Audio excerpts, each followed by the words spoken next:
Welcome to a new episode of the Impact Hub podcast, the number one podcast for young African entrepreneurs.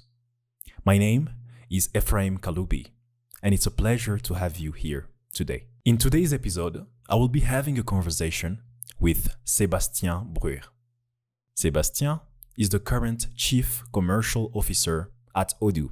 Odoo is a leading, multiple award-winning, multinational Belgian software company.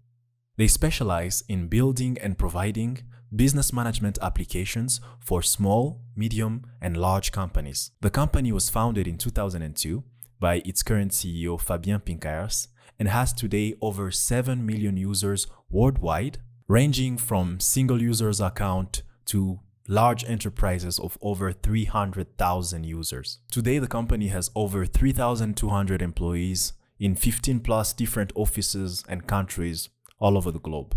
Odoo is definitely among the fastest growing all-round business management softwares out there at the moment. And I'll have the pleasure of having an extensive conversation with Sébastien, exploring various topics from business management, sales, marketing, leadership, and much more. All right, so before getting started, please don't forget to subscribe to the YouTube channel, follow on Instagram, and share with more people. This is the least you can do to help support this podcast and allow me to reach more people. That would be really appreciated. So without further ado, let's jump right into it. When it comes to small businesses, people want to get initiated, start a small thing. What do you think, when you observe, is the most recurrent mistake that, regardless of the industry, that hinder them from growing? What I see is that people tend to overthink things in general. Keep it simple is the key. It's a matter of focus. So I think that there are two things. Keep it simple. That's one thing in everything that you do. And second, don't be too shy. I think you have to aim for really high. You have so many people under you, different scenarios, different people, different structures, culture. Exactly. So what are some core fundamental principles that you work by in order to keep things together, but also to be able to continue to grow and scale up and manage all the diversity of challenges that come to you every day? We say to people, you can fail. It's okay. Fail as many times as you want. Yes. Just make sure that it's not the same subject. Exactly. I want people to evolve. There's a lot of trial and error. You don't get it right from the first time, that's the thing as well. We always try, and that has been the strategy of Odoo since years. We're trying things. So it means that we do not do long studies about things. We try. If it works, perfect. If it doesn't, we kill it, we restart. What is Odoo's philosophy when it comes to basically its approach to sales, marketing, and most importantly, like the aspect of brand awareness? Our marketing is focusing on the product, right? You know, if you look at the common points between Tesla and Odoo, both are managed by an engineer. Okay. Having technical people as leaders in companies kind of drives the company in a different direction because the focus is product oriented. So that connection, I hadn't made it, and it makes sense. What do you think will be the biggest challenges to be faced now ahead for Odoo to actually now properly conquer? First, let's talk at an African scale level in terms of conquering the market and conquering the market share. And do you think it will be more an issue of brand awareness or market maturity? I think the potential is massive. The thing is, Africa has a bit the same complexity than Europe. I think 2 years ago, we're trying to sell in Africa from Belgium mainly. And we're like, yeah, it's difficult, people cannot always pay easily, etc. And then when we came in, we realized that we were trying to sell with credit cards, which is actually not really used in Africa. Market, M-Pesa. M-Pesa, exactly. So first thing, we have to get closer to understand the needs. And step by step, that it's the case in Kenya, but probably in other countries in Africa, it would be even different. So we have to localize. That's one thing. When that is done, then okay, we can start build the brand and keep on pushing. Now, the maturity of the market is important. That's why we came to Kenya first. But for sure, our plan is to serve the rest of Africa from Kenya to start with. Sébastien Bruyr, welcome. Hello. Welcome to the podcast. It was quite something that was unplanned because I just learned that you landed in the office You basically arrived, when did you? Last weekend, actually. Last weekend. Yeah. So basically you just came for a week. Yeah. And off you go. Yeah. And I knew when I heard that actually Sébastien was coming that I did want to have some sort of an interaction and a session with him to just get to understand a little bit of basically everything about the individual, because anytime you have the opportunity to learn something new and to be able to gather knowledge from someone who has already seen so much and been through the industry and understands different aspects of how things work, it's always a great privilege. So I just want to jump right in and ask, what is the hardest or most challenging part about your job today? But we are in a company that's changing really fast. Yeah. So I joined the company, I think, around 11 years ago. Yep. It was a tiny company of 50 people, maybe a little bit more. Today we are 3,200 worldwide. So basically, you feel that in a couple of years, you're working in a different company every year, right? Yeah. And we have great ambitions. The ambitions of Odoo is really to become one of the market leader in terms of ERP, in terms of business suite of application. And so obviously we have to keep on pushing all the time. Yeah. So it means that every year we have to kind of take a step back to see what we did during the last couple of months. Where do we stand and where we want to go? And so that's really the thing. At the same time, we're scaling quite heavily. And so it's also keeping the same vibes, keeping the same willingness to grow and to improve, because that's also the thing. Yeah. We are still at the level where we improve everything every year. I give that image already, but we feel sometimes that we like a plane without any engine, and step by step we are putting the engine, and then we are putting extra piece as you are flying.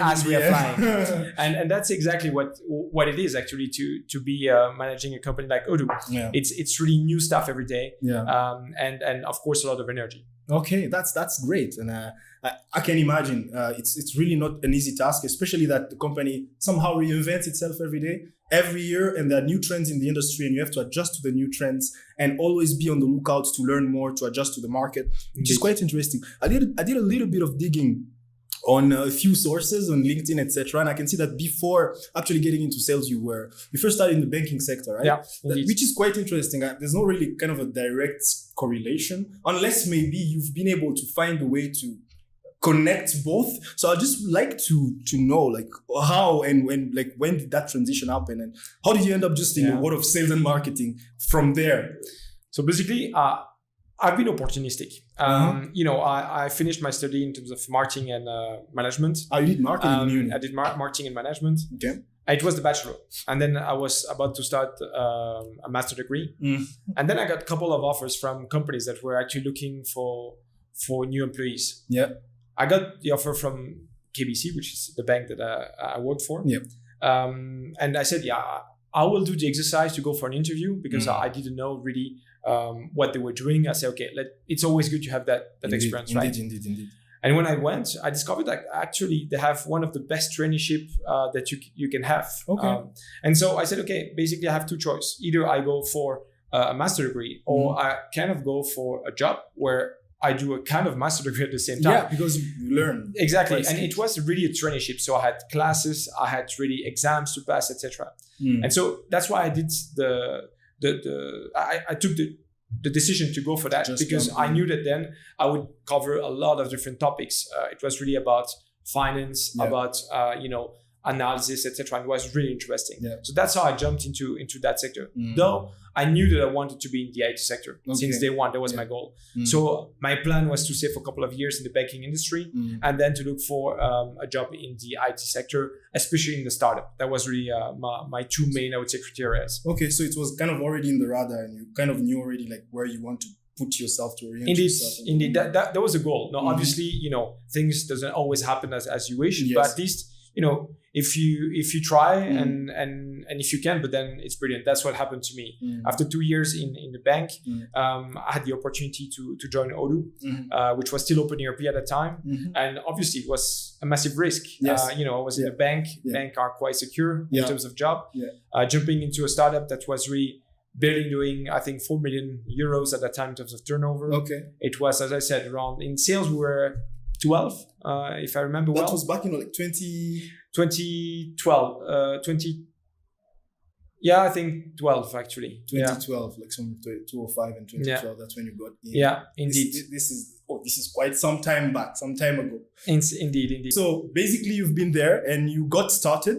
After that, okay. So from the experience that you had at the bank, did it help you in some way with the new role? Yeah, of course. I mean, at the bank, you learn how to behave with customers. Yeah. You learn how to communicate. You learn as well how to do some analysis, use of numbers, which is always necessary, right? Yeah. So obviously, when I joined Odoo, I knew how to react. I was already a salesperson, right? Yes. Obviously, it was completely different. I had to learn how software works, how Odoo works. Yeah. I had to learn as well the functional aspect, and then to be able to resell it, because at that moment we're not famous at all. You have to realize that at that time we're still fully open source, meaning that we're selling partnerships of a free solution to companies in the world that were then distributing that solution without making any sort of margin, which is quite interesting. Indeed. Which is quite interesting. So looking at Odoo's very humble beginning, you started basically with, I heard like Fabien started in his room and got started and started to rank up and kind of scale the thing. But I just want to know what kind of sustained the growth over the year. I can imagine that the road leading up to where Odoo is today has not necessarily been like a smooth ride, right? And there's been like ups and downs. But what would you think is like the constant input that has to be put in order to sustain the company? But the thing is, as you say, Fabien launched that during his university period. And so he did it with a big dream, actually, to really go and start to become a market leader. So indeed, it started humble, but with massive dreams to really go and compete with the big guys. Yes. And then the main focus was really to provide the best product on the market. Yes. And that was always the main target, being the best with the best technology. And I think that that's really the result of everything. Because obviously during those years, it has been extremely complex. We've been really close to bankruptcy for, I think, more than 10 years. Wow. And it's only since 2016, I think, that things started to really explode. Even before, it was growing, but it was extremely difficult to be break even even. Now we are cash positive, we are making revenue. And that's also thanks to the different pivot that we did in the business model. We started as a service company, basically. We were mainly focusing on specific needs for specific companies. That was mainly Fabien alone with a couple of employees. Then in 2008, there's the first switch in terms of business, where basically we became open ERP. Right. And that's there when we went from the first transition. First transition from a service company to a software editor. So logic is we go for the mass market. And then we had the biggest one, probably the biggest pivot, which was in 2014, 15, if I remember well, where we switched from being an open source to an open core. And that's the game changer, because thanks to that, we're not just reselling maintenance contracts that were extremely complex to keep for the long period. We're also selling licenses. Because we're not only an open source, we had also extra services like upgrades, maintenance, hosting that was part of the package, and extra features as well. Since then, we've been really successful, and we've been growing at let's say a stable growth rate of around 60% a year. One of the things that I wondered is because in the beginning, one of the things that I wondered is, don't you think maybe the aspect of being kind of a free service in the beginning served you in terms of maybe like getting rich in the market and getting known? Yeah, for sure. I think the open source things is probably the most powerful one. We're always saying the same. It has been the best decision because thanks to that, we've been an international player while we're really small. And so obviously it has been extremely positive. Now the reality is that we are still open source today, right? We still have a community edition, and even the enterprise version is still 80% actually the same version than the community. So it's actually not two different versions, one, but the enterprise one is on top of the rest. Just added the layer. Indeed. And the thing is, since now we are, let's say, a bit more successful, our contribution to the open source has never been as big. Simply because when you have a company of 3,300 people. But obviously there, the contribution is massive on the open source. Exactly. And so, yeah, it's massive. And the reason why we have that many leads as well, and we are able just to work through inbound marketing is also thanks to that. So no, it has been, it's a good thing.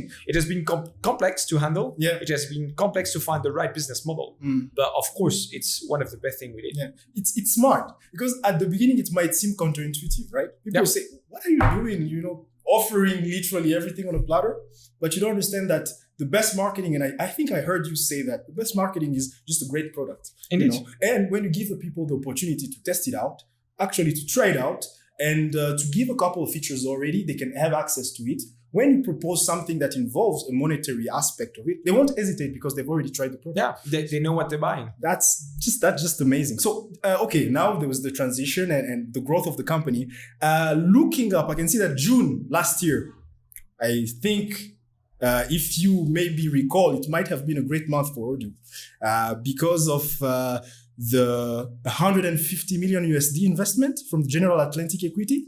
Yeah. So, how did that come about? And I think we always have, it's a wrong information. Okay. Because basically we have raised twice money since the beginning of the story of Odoo.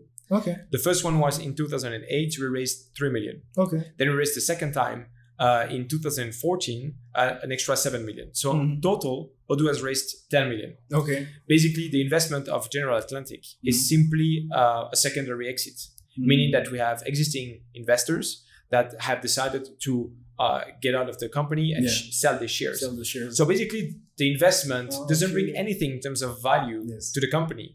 Indeed, it gives some visibility. Yeah, but that's it. Exactly. But that's it. It gets talked about. So maybe it was, okay, let's say it was a marketing boost in a way. Indeed. Yeah, for sure. I mean, being seen by the corporates, etc., is important, obviously. So it's a marketing tool, but that's it. There's no extra cash in the company. It doesn't change anything in terms of day-to-day business. But the way it frames the media, it's framed completely different. Now I get a clarity on that. Because when I was reading out, I just wanted to get to know a little bit more that. What is Odoo's philosophy when it comes to basically its approach to sales, marketing, and most importantly, like the aspect of brand awareness? Like those three things are really even like passion subjects to me. That's kind of something that I did in uni. Anything that has to do with marketing, sales, branding, the strategy, your approach to the market, it's always very fascinating. So I just like to understand, what do you think makes it stand out? Like, is there maybe something that you did different that you feel like is something that got Odoo to stand out and that most other people don't do? No, I think that indeed we don't do the normal marketing. First of all, we've started, I think we're getting famous for the billboards that we do all over the world, actually, not in every country, but we try. We're really opportunists. Okay. Meaning that our marketing is focusing on the product, right? We have part of the marketing that is really designed to get leads. Okay. And then we have just the brand awareness. Obviously, we already talked about it. We are a small player in a way, if you compare us to companies like SAP or whatever that are the competitors. They basically spend around 7.5 billion a year in terms of marketing. So we cannot compete with that. Exactly. So we don't try to compete with that. We try to stand out through different actions. It goes from the car branding that we have, for instance, in Belgium. Okay. Or now we do it as well in the US, in Miami, San Francisco, and New York. Visibility. We do it in India as well. So we propose, in India it's a bit different. We propose to brand the cars of people that are willing to. And then we have, of course, a bunch of other things, which are mainly content management, because I think that the content is key. We need to translate as well all the content that we have for different regions, for different countries. We do as well now the podcast that we have in Belgium. Yes. We do as well the social networks, also with influencers, because we see that it's a different type of customer that you attract. Yeah. We do a lot of education as well. Education has been key, being open source. So basically you go to universities and it's proposed to teach them about Odoo. Yeah, it's actually, we have a free program where basically they can get material from us. That's one thing. Second, they can also benefit from the database. So test database for the students, that way they can see. And we have also another program that we launched since a year now in Belgium, which is actually the Odoo. Odoo, you have to imagine big trucks. Yeah. And those trucks are going around in schools. And in there, you have a small organization set up where they can go from warehouse management to point of sale to CRM, and they play basically. So the truck is like a truck that you can open. I think 60 square meters. Whoa, that's big. Yeah, so it open up, and there they can learn really what it is to use a software like Odoo. So that's I mean, marketing wise, we do a lot of things. What we don't do is sponsorship, is that kind of thing where I believe that it's not really worth it, because the brand's still not well known, and we still need to educate people around what we do. And again, the focus is always, okay, what we do, what's the product, and not really anything else, right? Okay. I think it makes sense, and it's quite creative. So in the buses, you have small pods that represent different. If you want to, you can go on the website, and if you just type Labodu on Google, I think you'll find it, and you will see some pictures of it. It's becoming quite big. We started in Belgium, obviously, because it's the headquarters. So we always try things from Belgium, and then we push that to the rest of the world. So it might come to the rest of the world soon. That's great. I can't wait for it to come to Kenya. Even for the car branding and stuff. I want to ask a different question. It's not necessarily Odoo oriented, but it's based on the experience that you've had in the industry and the things that you've been able to see now. It's 10 plus years in the industry. When it comes to small businesses, people want to get initiated, start a small thing. Yeah. And maybe part of our audience, young, small, ambitious people who want to get things started. What do you think, when you observe, is the most recurrent mistake that most people do at the very beginning stage of whatever structure they're trying to put in place, especially business, regardless of the industry? But what do you think are things that they don't necessarily do right that hinder them from growing? Because Odoo had different steps, and across the different phases, you managed to stay kind of resilient, and you've been able to grow. So maybe there's something that you can pick up from that, that maybe some people don't do, and that just kind of either keeps them in that small kind of stage for a company in terms of scale, or even actually leads them to die off. Yeah, I think, what I see is that people tend to overthink things in general. Keep it simple is the key. And that's a rule that we have applied at Odoo a lot. It means that whenever we do something, we always try to keep it really simple. It's the same with the software itself. When, we have a weird situation. We have 3,300 people in the company that are all close to Odoo experts, right? And so when you have that, they all want to improve the software in a way or another. Exactly. They all want to push the ideas and it's not bad ideas, but it's a matter of focus. So I think that there are two things. Keep it simple. That's one thing in everything that you do. And second, don't be too shy. I think you have to aim for really high, if reasonable goals. Exactly. And that's basically what Fabien did when he launched Odoo. When he was in his room, he said, okay, I will go for an ERP solution, and then we'll go and compete with the big players that are already there since years. Most of the people were like, what are you? Most of the time we say, don't go for a large scope. We did an ERP. Don't go too international too fast. We went international straight with partners, etc. So I think that we need to dream big if you want to be successful, but don't overthink and keep it simple, because it has to be manageable long term. Guys, two things. You keep it simple and you aim high. Keep it simple and aim high. 2 points that are very much, I think, crucial when you are in your process and basically getting started and trying to make things happen. And thanks for that point, honestly. Obviously, as the head of sales, you must have encountered various leadership and management challenges, obviously. Because with a position like yours, you have so many people under you, different scenarios, different people, different structures, culture. Exactly. So I just want to know, what are some core fundamental principles that you work by, principles of leadership, principles of how you operate in order to keep things together and to maintain at least the not only the order that is there, but also to be able to continue to grow and scale up and manage all the diversity of challenges that come to you every day. The way we work at Odoo is that we always promote people internally. So it means that you need to grow in the company to become a manager. So obviously, it helps because culture is key. And if you want to make sure that we're going in the right direction and we keep the same mission, you need to have people on board, right? So we spend a lot of time on the culture of the company and making sure that that our employees understand what's our mission. Our mission is simple. We want to help companies to be more efficient by providing the right tools and also by making sure that people like to use those tools. Because in the ERP world, a lot of time people will complain about the tools. So it's extremely important for us to get there. Yeah. So that's the mission. We share that mission a lot. Then we grow people and we always, as I said, promote people internally. It means as well that when we open up a new country or whatever, those people have been really growing since years in the company. And so they know exactly what we expect from them. And so basically, instead of having all the pressure on just one person, you spread it, and we give a lot of autonomy, of responsibility, not only to managers, also to our people in general. When you join the company, the first thing that we will say is, listen, guys, we're not here to take you by the hand. Of course, we're going to help you, but you have the autonomy to take action. And if you have some initiative to take, go ahead.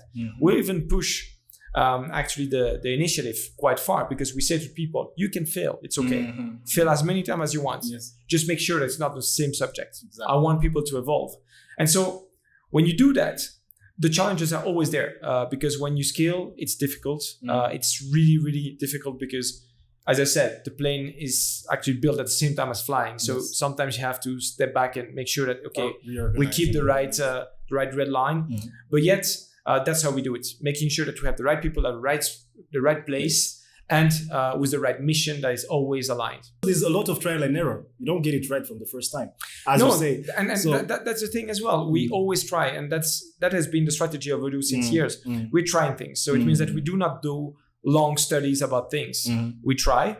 If it works, perfect. If it doesn't, we kill it and we restart. And it's efficient. It's efficient in terms of time. And it connects to what you've been saying. Don't overthink. Act. See the result. It doesn't work. Jump to the next one. Indeed. It works. Okay, we continue and we build up. That's really the mindset. And now in your position, I think you handle both the marketing and the sales aspect of things. I think those are two elements that are kind of like imbricated. But just a quick question, like in terms of comparing basically a great marketer versus a great salesperson, do they share the same qualities, or are there some nuances between the two?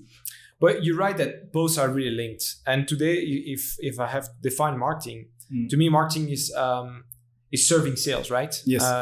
Because basically, if the marketing is right, it will simplify the life of salesperson. So, but yet it's not because you're linked that you have to always go in the same direction. And depending on the cases, the marketing has to be really following his own vision as well.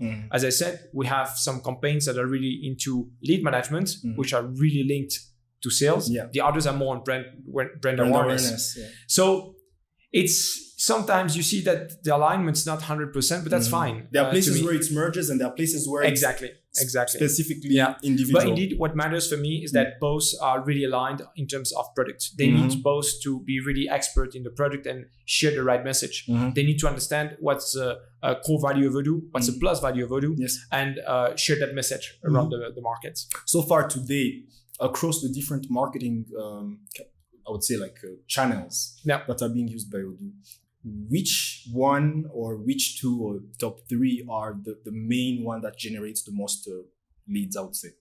The main one has always been the same. Every year in October, normally this year it would be November, we release the new version. Every single year when we release the new version, we have a hike of around 30 to 40% of new leads. With Odoo experience. Odoo experience. But it's the product. It's the release of the new product that brings that many leads. So, we always say that actually our main marketing is coming from R&D. What matters is the product. People are actually joining because they like the product, they like to see the new features, they see that, okay, we can give extra value. So basically, during the full year, the R&D department is working on those new features. In October, it's the release, and boom, you see that, okay, it's live, people want to test it, and we see this hike that will be stable for the rest of the year. Sébastien, I don't know if it's a good sort of connection to make, but I see a lot of similarity, at least brand marketing wise, with Tesla. I don't know if you're familiar. I'm a big fan of Elon Musk. I don't know if you know the guy, but I'm a big fan of the guy. I mean, he achieved. I don't think he's like the way he operates and the things that he's been able to achieve. It's just crazy and very inspiring to me. But his company, let's say Tesla, the investment in marketing is quite minimal actually. And I was watching one of his interviews. It's basically the same structure. Like they focus on building a great product, and the product will market itself. Basically, you know, if you look at the common points between Tesla and Odoo, both are managed by an engineer. Okay. So they are really focusing on product. If you listen to Elon Musk, c'est vrai, it has been always the main topic. Product. And it can be, if you look at what he did it with PayPal, he did it with Tesla, and now he does it with SpaceX. I mean, Starlink, Hyperloop. It's a matter of disruption. Obviously, Elon Musk disrupt already like 3 industries. Yes, probably a 4th one soon. So yeah, it's for sure quite inspiring. No, I mean it's definitely inspiring, and it works. I remember him saying a quote is like, the worst mistake that most engineers do is developing a feature on a product that shouldn't even exist in the first place. Indeed. Which is quite an interesting approach. And also the point of having technical people as leaders in companies kind of drives the company in a different direction because the focus is product oriented. So that connection, I hadn't made it, and it makes sense. So when it comes to basically the aspect of marketing and branding of Odoo, obviously you're trying a few different channels. You mentioned brand marketing, etc. What can we expect in the next few years that we haven't seen before? But today we are really growing, and for years we've been focusing on the SME market. Now what we see is that more and more, the mid-market and corporates are really interested by what we do. So I think that no one on the market to actually no one tried actually to go from SME to the mid-market, so bottom up. And everyone failed to go from the top to the bottom, actually. If you look at SAP and Microsoft, they all tried to go from the big companies to the SME. They never really succeeded. So that's one thing that we can expect. And it means that you will change as well the marketing potentially as well, because you address the mid-market differently than the SME as well. Even though today we're not really focusing on one or another. We have a couple of things that we do for SME, like billboards with a free website, blah, blah. That's more like SME. But for the rest, again, it's a product marketing. And that's what we will keep on doing. So, but that will for sure change a couple of things. And indeed, with the mid-market becoming more and more important on the Odoo world, the Odoo world, it will change something for sure. So yesterday we had a talk. You have a problem with the microphone? No, it's okay. Yeah, yesterday I think, we had a talk and you mentioned something about the brand awareness and compared in terms of like percentage across the different places, different continents, in terms of basically the reach and the extent to which Odoo is known. I don't know if Africa was placed on the first place or among the 3 first, but in terms of brand awareness, basically Africa, I think you mentioned it, ranks highest, if not in terms of market adoption and brand awareness. And I just wanted to know, so what do you think maybe are that's a positive sign. That shows that there's some potential, but what do you think will be like the biggest challenges to be faced now ahead for Odoo to actually now properly conquer? First, let's talk at an African scale level in terms of conquering the market and conquering the market share. And do you think it will be more an issue of brand awareness or market maturity? Maybe the market is not already mature enough to adopt the solutions, or maybe is it more a question of we just need to boost more and get more awareness around, or is it a mix of both? I think the potential is massive. The thing is, Africa has a bit the same complexity than Europe. Yeah, there are a lot of countries, right? The thing is, in Europe as well, you have a nice market of, I think, 700 million people. So it's big. Africa is way bigger. But of course, when you go to a market like US, it's way easier. You have at once one language, one localization with 350 million people that are living there. So that's the complexity. I think that indeed we need to first have a good localization for every country. Basically, I think 2 years ago, we're trying to sell in Africa from Belgium mainly. And we're like, yeah, it's difficult, people cannot always pay easily, etc. And then when we came in, we realized that we were trying to sell to Africans with credit cards, which is actually not really used in Africa. Market. M-Pesa, M-Pesa, exactly. So first thing that we did, closer to exactly, we have to get closer to understand the needs. And step by step, that it's the case in Kenya, but probably in other countries in Africa, it would be even different. So we have to localize. That's one thing. When that is done, then okay, we can start build the brand and keep on pushing. Second is obviously, the visibility. I think there's a visibility, an existing visibility, but we have to push that even further. Now, the maturity of the market is important. That's why we came to Kenya first. But for sure, our plan is to serve the rest of Africa from Kenya to start with. Later on, we might have extra offices in the rest of Africa, but for now, we want to centralize because big challenge whenever you address a new market, which is not really a new market, but when you go local in a new market, is of course that you have to scale. And when you scale, you have new people that you have to train. And as we go quite fast, you've seen it, we went from 0 to 50 in a year time. We know that it will even accelerate next year. We need to be able to have the right people, the right talents. And that's the beauty of it. We have talent in the company and we see that the potential is massive. So that would be the main, I would say, real challenge, making sure that we can really train people fast enough to actually absorb the markets. And consolidate the foundations first. It was like a strategic, when it comes to actually strategically choosing the localization of the headquarters when it comes to managing all the African projects. Why did you choose Kenya? Why not Ethiopia? Why not South Africa? We for me, and excuse me if I'm wrong, but for me, South Africa is a different thing. We could open something there. It's a bit like in Europe, you have UK. Yes, UK is different. You see, it's really different. And for me, South Africa is the same. We're looking for a big market. Kenya is 50 million people, and so that's already something. You have the numbers right. You have also the maturity of the market, good universities as well, that way we can recruit. And so the goal is to start with one country. Then if we can address Tanzania from there, and then potentially the rest of Africa, that's perfect. From there. But that's really the main thing, having the right people, speaking the right language as well. That's also important. And the maturity of the market, it's key. That's interesting. So the follow-up question was about something that's contextually similar to what I asked before. So I'll not ask it. But at the same time, I think maybe it's the same answer applies to it. We talked about at the African level in terms of expansion and integration and brand awareness. So also you mentioned that globally, in terms of the market share, we're not even at 1% yet. Indeed. Which is wild to think about. So in terms of the challenges, when it comes to at least reaching 1%, 2%, why not 5%?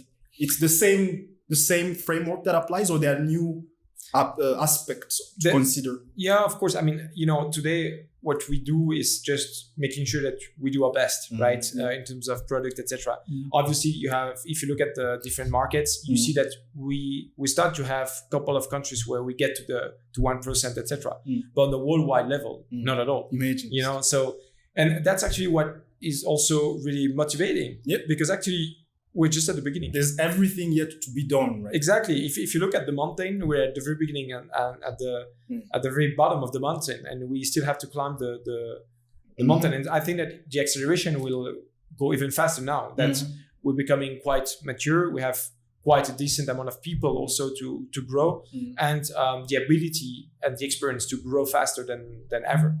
That's great, because my follow-up question was also linked to that, but it's all interconnected. Like, what do you think is Odoo's biggest flaw at the moment? Or maybe what do you think is one thing that we still have to work on and to kind of better in terms of the company? Because it's good to only look at everything that's going great, but also when you self-assess, where do you think there is the most effort to be done?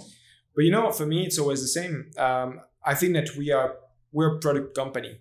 So if tomorrow you tell me, okay, you have to cut all the investment everywhere, but in one department, I will always say the same, product-wise. And not because the product is not good. I believe that our product is amazing. Now, amazing today doesn't mean amazing tomorrow. IT goes really fast. We see that there are a lot of new trends that are coming on the market. We need to adapt. We need to to follow, or sometimes to set the trends as well. So obviously, I think that we need to keep on improving the product all the time. Yeah, I can see the new WhatsApp integration, etc. Indeed, quite interesting. It shows that dynamism you're talking about. Again, you know where it's coming from. Simply tell me about it. You know, WhatsApp is just a tool that we're using a lot in Europe in general, just between friends, right? It's not a business tool. Now, our CEO Fabien left last year for 1 year in India. But in India, everything goes through WhatsApp, and I think it's a bit the same in Africa as well. Yes, business WhatsApp for business is everything, right? Simpler. It's the same in MENA, actually, in Middle East, sorry. So basically, he realized how critical it was. And so boom, in a couple of months, it was live. So that's how we think. Sometimes we're not, localized enough to see where we should invest. And that's how we find a way. Yeah, but when I saw that, like, it confirms like the proactivity and the need to actually be able to move at the market space. Yeah. And I would just like to maybe ask you at a personal level, so far, what are you the most proud of as something you have achieved in Odoo? I always answer the same thing to that because it's a reality. I believe that the thing that I like the most in my job is to see people evolve. Okay. And so basically, we've been opening lately 6 new offices. All the directors of those offices are guys that I worked with. So obviously, that's you great. see the evolution of people, and that's what I like the most because, I see how talented they are, and it's not thanks to me. That's not what I'm saying. I'm just saying that I'm really happy because I see that people can evolve the company and really be the future of the company as well. So that's the thing that I like the most. That's great. And you are traveling back actually today or tomorrow? Yeah, tonight. Yeah, So basically, crazy schedule, but I managed to catch him at some point. We're just gonna go now, closing it up a little bit on a slightly lighter note with a few things. So I just want to ask you a few questions, just out of curiosity. So if you're not CCO at Odoo today, like, what do you think you would most likely be doing? That's a good question. That's a really good question. I think I would be in the IT world for sure. Okay. Because it's really something that I like. I think that, I like to be in a sector and in an activity where you really have an impact on the market you're working on. And I think that IT is really something, it's a game changer, right? When you implement a solution in a company, boom, you see that there's straight an impact. So I think it would be still in the IT world. I don't really see myself somewhere else than in kind of sales, where basically, but we're always with a hunter.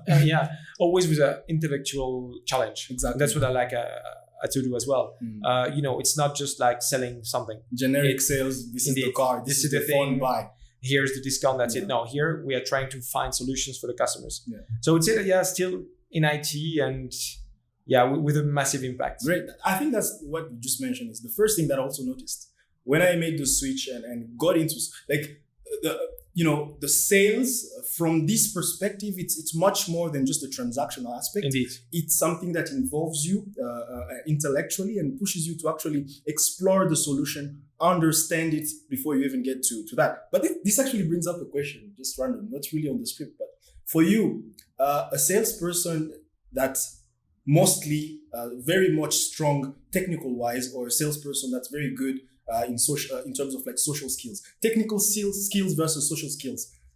Which one, if you had to pick one? I know the ideal answer is a little bit of both, but where does your bias falls? If you really have to choose, but it's a difficult one. I think that obviously you need to have skills in sales to be able to really be successful. Now, I think that when we talk about teams in general, you build your team based on what you have. So if I have a team that's extremely sales, I'll probably recruit a lot of people that are more a bit consultant, I would say. Sorry. And so, it's like a football team. If you just have attack, it won't work, right? You need midfielders, you need defender. So it's a bit the same logic. When you build a team, your sales team, you have to think that way. Otherwise, you end up with a pack of lonely wolves, which doesn't work. And lonely wolf altogether doesn't work. Yes, it's true. And makes sense. And other than work, what are some of the stuff that you just enjoy doing? Like hobbies and stuff that you're just into, aside from the word? I used to play hockey, field hockey. So that I don't play anymore because now I have 3 kids, and so I spend a lot of time with my kids. I think that it's not a hobby; it's a life, but I enjoy it a lot. Yeah, and another thing is because this is the section where I'm trying to get to know the person a little bit better. What motivates you? Everyone has a fire inside, something, an intrinsic motivation that gives them the courage to wake up in the morning and to go out there and conquer. What is it? What is that thing for you? I'm lucky to be really passionate about what I do. Okay. Since day one, I really love the company I'm working for. So it's really something that I love. And to be honest, the thing that I like the most is a bit what I said earlier, is to see that when I go to a customer, I see that they're struggling with something. And then after a couple of months, we come back and we see that we basically fixed the issue. It's really having an impact. Yes, and, it's not always about like large companies. Sometimes I go to a shop and I realize that they're still like taking notes when they have to do the bill or something like that. And so basically what we do is simply trying to change that, making sure that they are able to go way faster. And by doing so, we'll limit basically their inefficiency and improve the efficiency. And that's really what I'm passionate about. Seeing the direct change on what you're working on and seeing how it impacts positively. Indeed. That's beautiful. That's great. And 70, 150 years when you're not with us anymore, and neither am I. When you're gone, what is the one thing you really like to be mostly remembered about, as a human? As a human, yes. But for me, I always say the same. I'm not working to live. I'm living to no, opposite. Sorry, it's the right opposite. Where is it going? Right opposite. Yeah. I'm really into. I want to enjoy, and obviously, I love what I do, etc. Yeah. But that's not the end of it, right? Yeah. So I think that I don't care whether remember me for something specific. I just want to make sure that if I'm not there anymore, people will say, "Yeah, I was a nice guy," and he helped me for something, whatever, job or not, and probably also I want to be remembered as a good father. That's probably the most important topic. That's great. That's great. That's great. We are also looking at that. It's coming on my end. It's somewhere there on the horizon. But something else. Do you see yourself at Odoo for the next 10 years? But that's the beauty of Odoo. We are growing that fast. We are still really at the beginning. So yes, I could see myself for still a long period of time, and without any doubt. Wow. So I'm not saying it will be the case, but at least, I can see myself for a long period of time. That's great. And now to kind of the last section, which is basically, I don't know if you're familiar with the rapid fire question. So it's basically, I would ask, okay, it sounds a bit silly, right? But I mean, we have to end on a light note, right? And it's just kind of a personality type of question where we get to just understand. So the answer has to be quick. And then I would basically ask why. So are you ready? Go. Okay, so if you're an animal, which animal will you be? An eagle. Why? Because you can fly. Because you can fly. Nice. If you had a superpower, which one would it be? A what? Sorry. A super pouvoir. Superpower. I think we'd be flying again. Oh my god. So there's something about flying. Yeah. Since always I wanted to be a pilot. When I was a kid, I wanted to be a pilot, and it has been always strong. Wanted to be an astronaut here. Okay. So it's just for there's no like another meaning behind it. It's just just there. Okay. What's your favorite TV show? TV show. Yeah. Don't say Shark Tank. No. I like it though, but I enjoy it as well. TV show. You're not really. I'm not really a crazy TV fan. Watcher. I watch a lot of movies. Okay. What's your favorite movie or favorite director? Me, it's Christopher Nolan. Movie Inception. Yeah. I mean, I like Spielberg as well. I like all those. Steven Spielberg. Yeah. Great. The top 3 influencers, like public personalities. For example, I have me in my list. Ray Dalio. I have Steve Jobs. I have quite a few. I wouldn't say 3, but the challenge is on you. Pick 3, and maybe reasons why people will inspire you.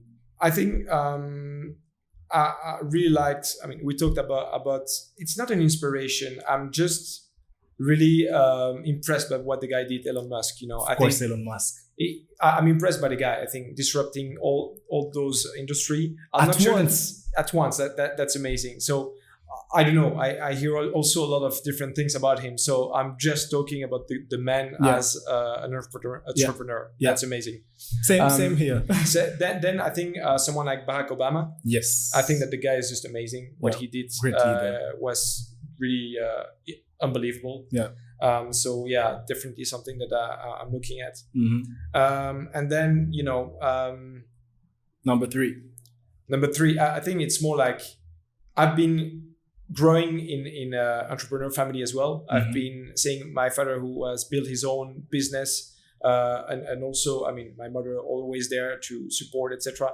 And so I think that that's also a really good inspiration, because that's probably the reason why I'm here is also thanks to that. So it's also something that's extremely important. Yeah, because what you exposed to early on defines the foundations of what you live by. I've always seen my parents work a lot, both of them, you know, and so I've seen my father launching his company, taking a lot of risk, etc. And I think that has been a massive inspiration as well. Yeah, it's such a distill. Sorry guys for switching in French, but sometimes you have to. But it distills into you, which is quite interesting. Okay, pick one. Passion or purpose? Passion. Why? Because I think that, you know, purpose is super important as well. But when you do it with passion, it changes completely everything. Oh, I mean, the answers are the salesperson. Wow, okay. It's as if you rehearsed the answer or something. Okay. The top 3 books that you really have up there. Top 3. Blitzscaling, I think, was really by? I think I'll look it up and then it's really interesting if you're into IT and into a growing company, because it explains why you should, at a certain level, leave some things on the side and just focus on scaling. I was also really interested by the book. I don't remember the name, but I think it's the biography of the founder of Salesforce, Mark Bernier. Okay. It was also amazing. Especially, I think it's really related to me as well, because I see what they did. I see what has been done with Odoo as well. And I see also the parallel, right? Okay. Obviously, Salesforce is really high as well. But it was really interesting to see how they focused and how they've been also really, strong on those aspects. Resilient. Yeah. Can you just kindly get back? I want to look them up as well. I'm a big... book book stealer. I can share with you. Sure. Yeah. Okay, thanks. The third one. And the third one, I mean, it's common, but I think everyone needs to read it. It's Why Ho What's from Simon Sinek. Yeah, Simon Sinek, a great guy, very thoughtful guy. I mean, great choices. Great choices. I haven't read that one by Simon Sinek, but thanks for the reference. Yeah, you should, because it's really interesting. And if you don't have to read the book, at least watch the video. Okay. There's a 17 minutes video where he explains exactly the basic. Obviously, if you read the book, you will have more insight. But with that video, you already have the essence of it, and it's really interesting. But actually, sometimes, I don't know if it's true or what, but I've been seeing more and more people saying that actually reading, it's so counterintuitive, and it even offended me, because I'm such, not necessarily reading a great book guy, but I'm kind of more and more loving, books and reading more. But they're saying basically, you shouldn't read books. It wastes your time. It's 90% fluff and only 2% essence. Right. I don't know if you heard that. Yeah, but it's right. So I think it's right. If read a book and try to remember like a couple of things. If you get out with, let's say, 5 things, it's already a win. Yeah. So basically, they're saying like he might have a core contents, the juice, really, the nectar, in maybe like 20 pages, but just to sell, he will add like 90 more with stuff that you. Yeah, indeed. Sometimes having the context brings also a great value, because sometimes you might not understand the essence if you don't have the context. Exactly. Or maybe targeted reading. Maybe you don't have to start at chapter 1. Maybe I'm working on a specific project and I have something specific that I want to learn about. I'll go to that spot. Yeah. And then I learn about it, I guess. Okay, I even diverted to the structure. Okay, the last segment is basically, I say a word, you reply with one word. So the reply is one word, only one word. Okay. The first thing that comes to your mind when you hear that word. Okay. Let's go. Artificial intelligence. Trend. Okay. Commissions. I know it's random. Sales. Money. Okay. SAP. Giant. Oh, from an Odoo guy, I was expecting but you acknowledge. I don't like to, competitors are there to inspire you, we're not there to compete with them in a way. That's a good point. Fabien Pinkers. Visionary. Leads. Yeah, it's weird like that. It's complex. Okay. Complicated relationship. Yeah. Steve Jobs. I already use visionary, but that's next level. Next level visionary. Key to success. Focus. Sébastien Bruyr. Happy father of 3. I mean, there couldn't be a better way to end this. Sébastien, thanks a lot. But before that, there's a tradition that I'm trying to build on this podcast and for all the podcasts upcoming. So at the end, you always have a quote from the guest. A quote that's something that he just wants to share with the public, a word of wisdom. It can be a quote. Usually, I'll tell them to say a quote in their native tongue. So for you, I don't know if it's Français or Néerlandais or whatever. It's French. And then you can translate that. But there's one that I love. It's one from Richard Branson, who says, if you don't know something, if someone proposes you something and you don't know how to do it, accept and learn after. Oh. This was Sébastien Bruyr. Thanks a lot for being You're part welcome. of the podcast. Thanks for inviting me. I wish you all the best. And I hope we'll be able to achieve even much more in the future. Guys, that was it. I hope you enjoyed the podcast. Make sure you share with people you think that might actually enjoy it and like it and learn something from it. Obviously, we're still at the beginning, but trying to build something, trying to reach people. It's hard, but we'll stay consistent. We'll stay motivated and we'll achieve great things together, guys. See you in the next one. Peace.